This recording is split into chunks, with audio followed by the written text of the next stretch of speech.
اے رسول اعظم صلی اللہ تعالی علیہ وسلم کے دیوانوں، عقل مند انسان وہ ہے جو یہاں کی تیاریوں سے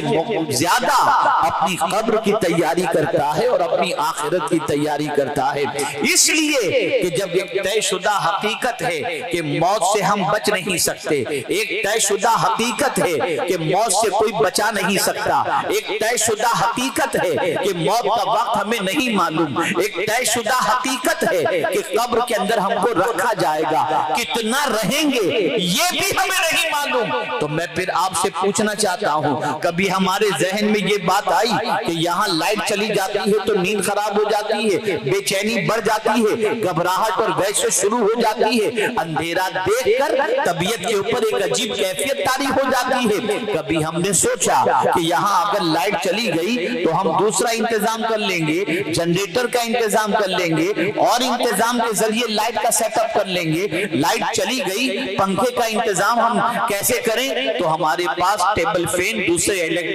بیٹری کے ذریعے چلنے والے ہوتے ہیں، ان کا انتظام ہم کر لیں گے تاکہ ہمیں پنکھے کی ہوا ملتی رہے۔ کبھی آپ نے سوچا کہ کیا یہاں سے جب جائیں گے ہم قبر کے اندر تو الیکٹریسٹی لے کر کے جائیں گے، وہاں کی لائٹ کا انتظام کر کے جائیں گے، وہاں کی تاریکی کے اندر پنکھے کا انتظام کر کے جائیں گے؟ نہیں، کبھی ہمیں خیال بھی نہیں آتا، بلکہ ہماری کیفیت تو یہ ہے کہ اگر کوئی شخص مر جائے اور اس میت کو غسل دینا ہو تو آدمی ڈرتا ہے، نہیں بھئی مجھ سے نہیں ہو سکے گا، اس لیے کہ سوچتا ہے کہ کہیں ایسا نہ ہو مردے کو نہلاتے نہلاتے مردہ زندہ ہو جائے اور میں ہی مردہ نہ ہو جاؤں، ایک ڈر لگا رہتا ہے، ایک خوف لگا رہتا ہے، آدمی مردے کو دیکھنے کے لیے تیار نہیں، ہاتھ لگانے کے لیے تیار نہیں، غسل دینے کے لیے تیار نہیں، یہ ایک سچویشن ہوتی ہے، یہ ایک خوف ہوتا ہے، ایک فیئر ہوتا ہے۔ لیکن میں آپ سے پوچھنا چاہتا ہوں، آپ ہو یا ہم ہوں، ہم اگر سوچیں کہ موت سے بچ جائیں،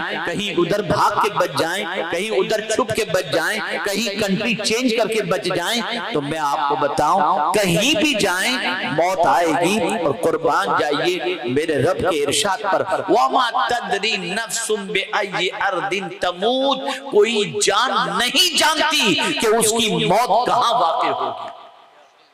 کوئی نہیں جانتا، نہ آپ جانتے ہیں نہ میں جانتا ہوں۔ موت اس کے وقت پر آئے گی اور موت سے کوئی فرار اختیار نہیں کر سکتا۔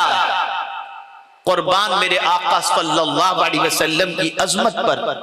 کہ وہ قوم جو قبر کو بھول چکی ہے، وہ قوم جو دنیا میں ڈوب چکی ہے،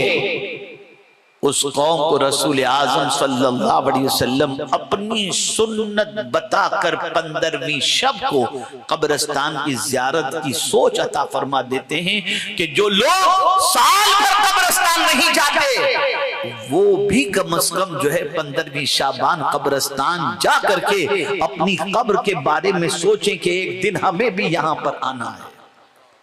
لیکن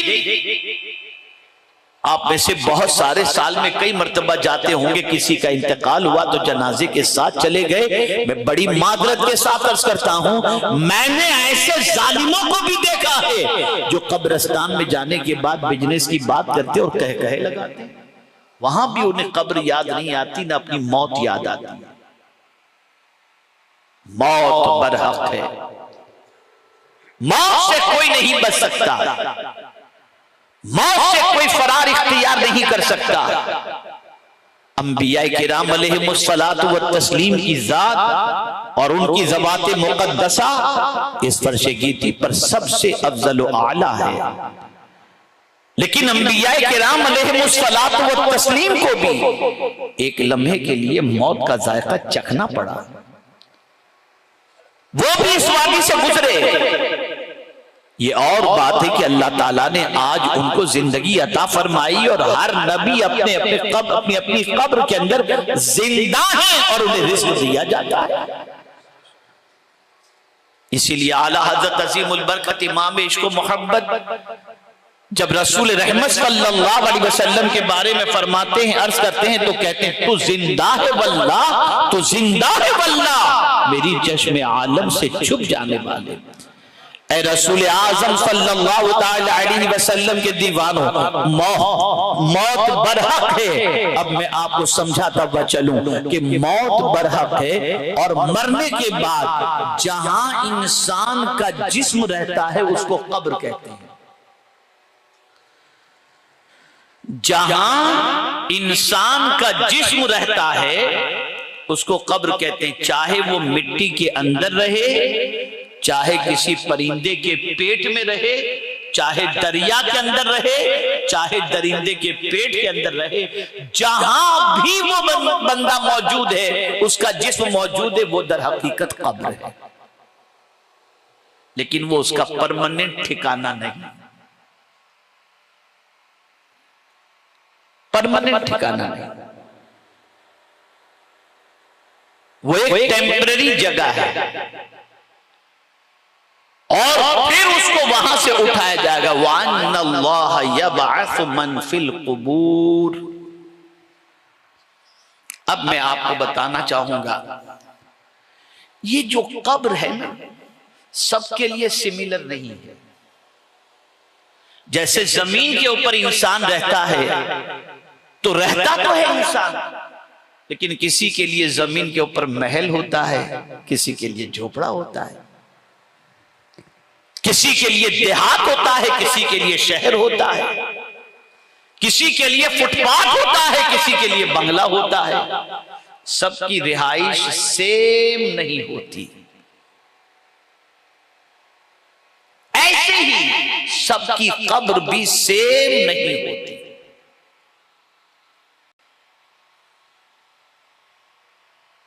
قبر کا معاملہ یہ ہے کہ رسول رحمت صلی اللہ علیہ وسلم نے ارشاد فرمایا، قبر کسی کے لیے جنت کے باغوں میں سے ایک باغ ہے، اور کسی کے لیے جہنم کے ٹکڑے میں سے ایک ٹکڑا ہے۔